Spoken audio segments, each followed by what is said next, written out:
un gozo saludarlas, queridas hermanas. Hemos llegado a la última sección del libro Mente, Carácter y Personalidad, tomo 1. Sé que sin lugar a dudas ha sido de gran bendición para nuestra vida, para nuestra familia y para toda nuestra comunidad. Hemos trazado temas que conciernen a nuestra vida espiritual, emocional, social e intelectual. Hemos sido inspiradas a hacer cambios en cada uno de estos aspectos y sé que ahora estamos más fortalecidas y preparadas para entender la trascendencia que tiene el cultivo de la mente, el carácter y la personalidad. Así que las invito a que tengan su libreta de apuntes y al final del seminario escriban qué aprendieron hoy y qué cambios van a hacer con la ayuda de Dios. Vamos a trabajar hoy la sección 8, titulada Principios Guiadores en la Educación. Esta sección está compuesta por 4 capítulos y son muy interesantes, al igual que todos los demás. Así que necesitamos pedir la dirección de Dios para poder comprender todo lo que allí se nos dice y enseña, pues es bastante profundo. Así que el primer principio lleva por título La influencia de la percepción. Y quisiera empezar por revisar un concepto de María Brito de lo que concierne a la percepción y dice así: la percepción es la forma de ordenar en nuestra mente el mundo que nos rodea. La percepción está altamente influenciada y predispuesta por nuestras expectativas, estado de ánimo e incluso nuestra propia cultura y nuestras creencias.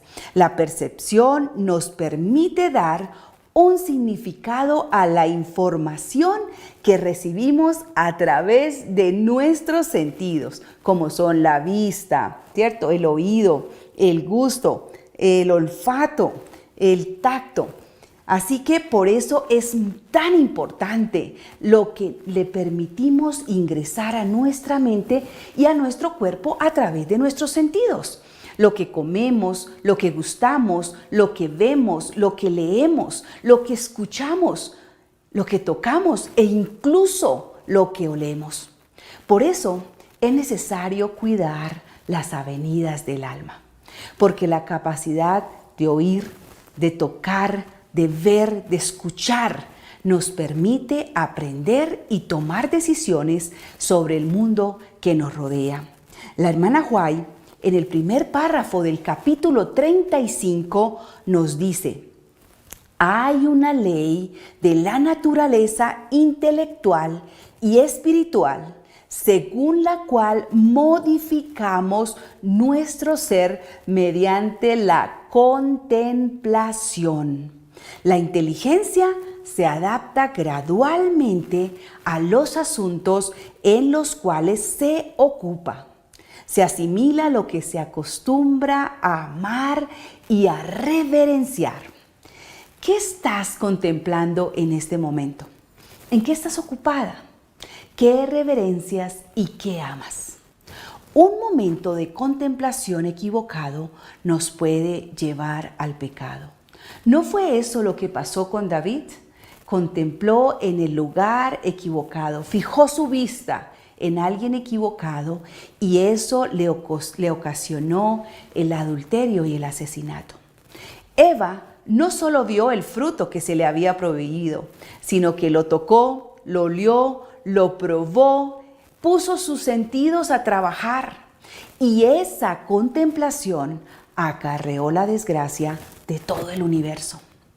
Qué trascendental es este tema.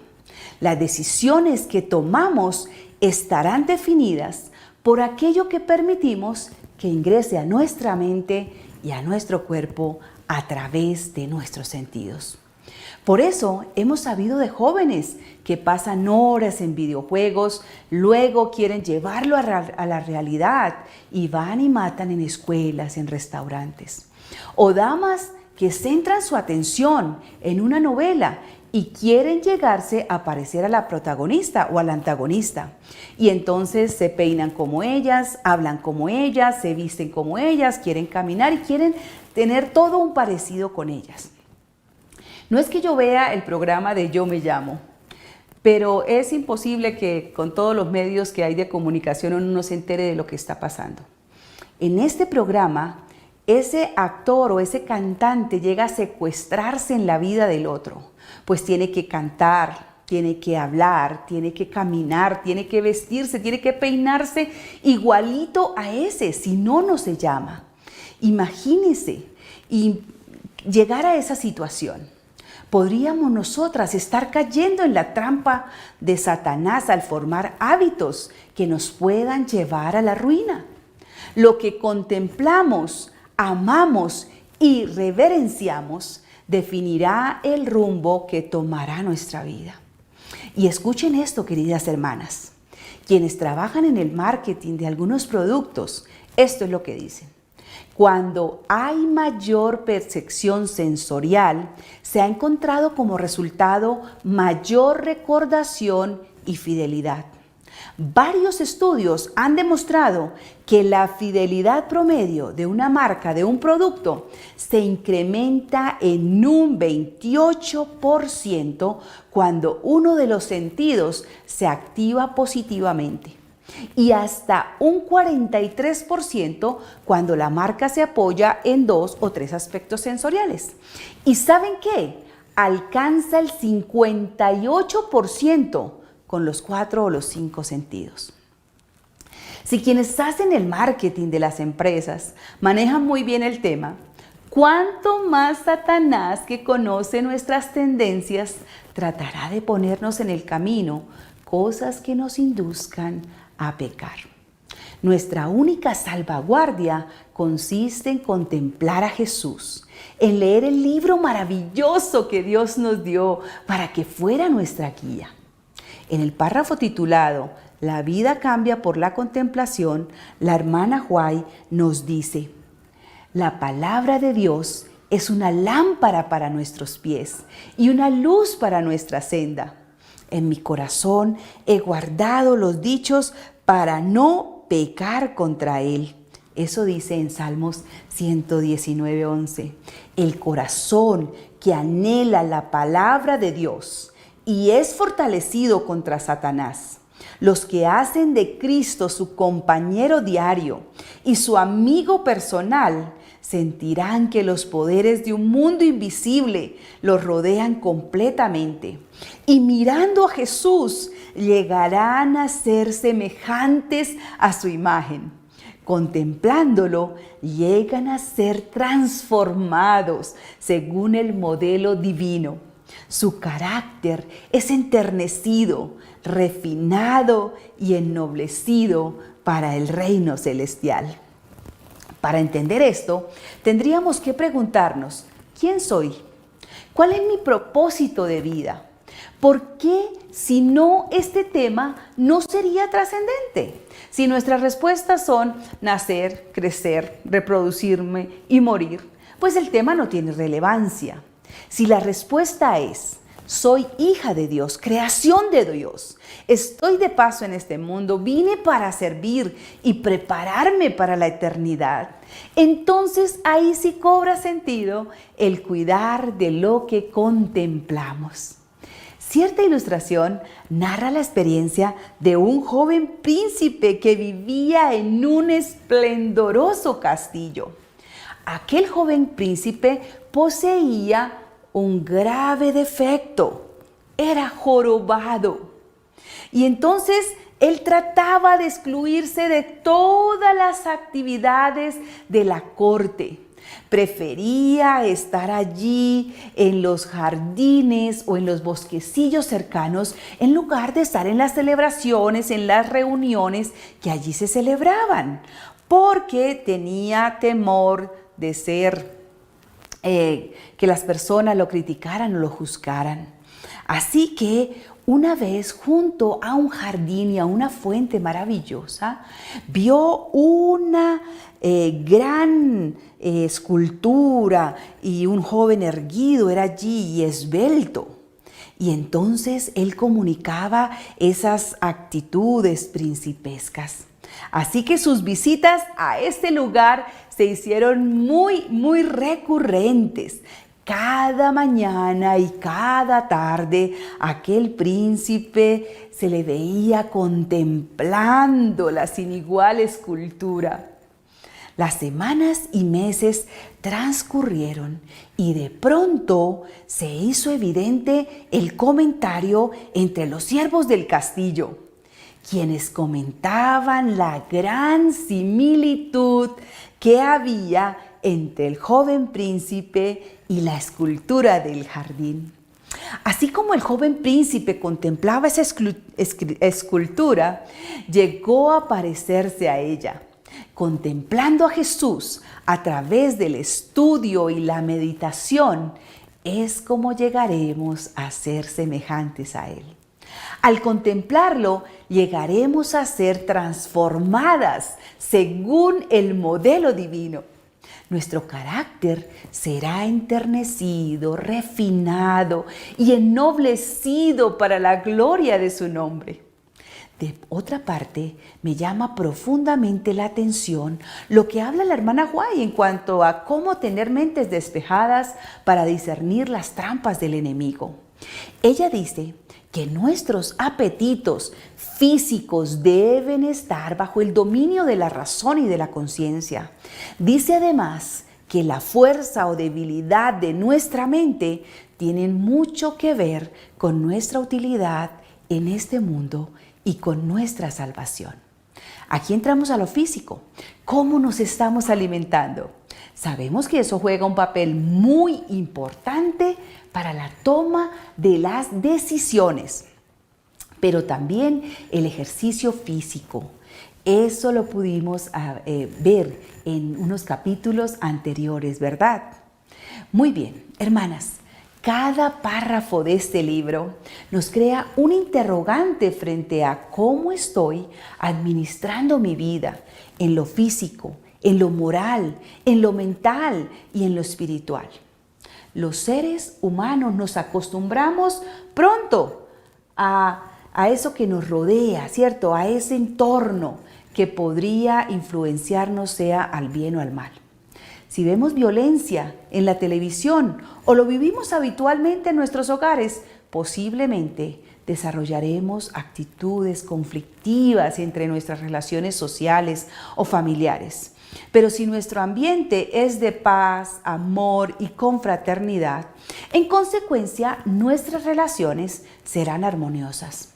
Cuando mi hijo tenía 3 años, fuimos a la casa de un amigo. Allí su hijo estaba viendo el programa El Chavo. Así que estaban en la parte cuando don Ramón golpea al Chavo. Y entonces mi hijo se escondió detrás de un sofá y estaba aterrorizado. Y entonces yo le pregunté, ¿qué pasó, hijo? ¿Por qué estás así? Me dice, mami, no puedo entender cómo ese señor golpea a un niño. Su percepción no encajaba con lo que estaba viendo. Hermanas, cuando contemplamos a Jesús, cuando nos movemos entre cantos de alabanzas, de adoración, estudio y meditación de la Biblia, un ambiente social de camaradería cristiana, cuando anhelamos reflejar el carácter de Cristo, entonces mi percepción, ahora santificada, no encuadra con las influencias de este mundo. De allí la importancia de nuestra comunión diaria con Dios, porque podría ser que si nos alejamos de Él, ya no resultaría fácil discernir entre los principios y valores del carácter de Cristo y perderíamos nuestra influencia para el bien. La hermana White en este capítulo nos dice que la mente no discierne de inmediato de la pureza, no desciende de inmediato de la pureza y la santidad a la depravación. Se necesita un tiempo. Cierta anécdota me gusta mucho y puede ayudarnos a entender este asunto.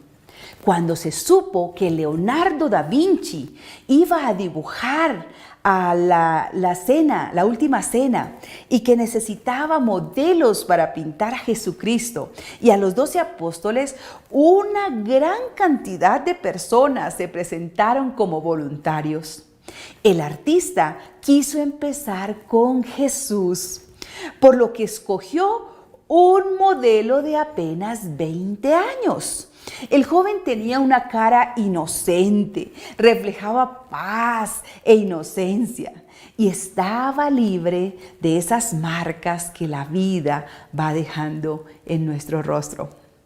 Cuando Da Vinci terminó de dibujar a Jesucristo, siguió buscando otros modelos para representar a los otros discípulos o apóstoles, dejando al más complicado para el final. ¿Quién creen? Sí, Judas. Judas lo dejó para el final. Tardó unos 6 años aproximadamente para pintar a los discípulos. Y cuando le tocó el turno a Judas, buscó sin suerte un modelo, pues debía tener ciertas características, que tuviera una cara fría y dura y marcada por cicatrices que evocaran la traición y la avaricia. Así que cuando estaba desesperado por no encontrar a nadie semejante, un amigo le dio una pista. Leonardo, tengo lo que buscas. En el calabozo de Roma hay un hombre que está sentenciado a muerte y reúne las características. Es perfecto para Judas. Leonardo, sin pensarlo 2 veces, se fue al calabozo y encontró lo que estaba buscando. Aquel hombre tenía el pelo largo, un cuerpo maltrecho, una mirada asesina y la cara marcada por los estragos de la vida. Tras elegirse, le permitieron al reo trasladarse al estudio del pintor mientras durara el trabajo. Día tras día, el artista daba pinceladas maestras a la representación de Judas, mientras el modelo le miraba en silencio. Cuando Leonardo terminó de pintar el cuadro y llamó a los guardias que devolvieran al prisionero ya a los calabozos, ese se resistió y cayó de rodillas ante el pintor y le gritó desesperado: Leonardo, mírame bien. ¿Acaso no me reconoces? Da Vinci negó con su cabeza. No recordaba haber visto a ese hombre antes de ir al calabozo. Soy yo, el modelo que elegiste hace 7 años para ser de Jesús. ¿Cómo es posible esto? Que habiendo sido el modelo para Jesucristo hacía 7 años, después encarnara en sus rasgos a un malhechor como Judas. Las malas decisiones tomadas progresivamente lo llevaron a esa triste condición. Si queremos parecernos a Jesús, entonces debemos contemplarlo cada día. Decimos que solo llevaremos al cielo ¿qué? Nuestro carácter, pero no cualquier carácter, sino uno transformado a la imagen de Dios. Y para eso debemos trabajar cada día. Cuando los corazones son purificados y transformados, las percepciones se avivan y la sensibilidad se refina. El que es de Dios, la palabra de Dios oye. Eso lo encontramos en Juan 8:47.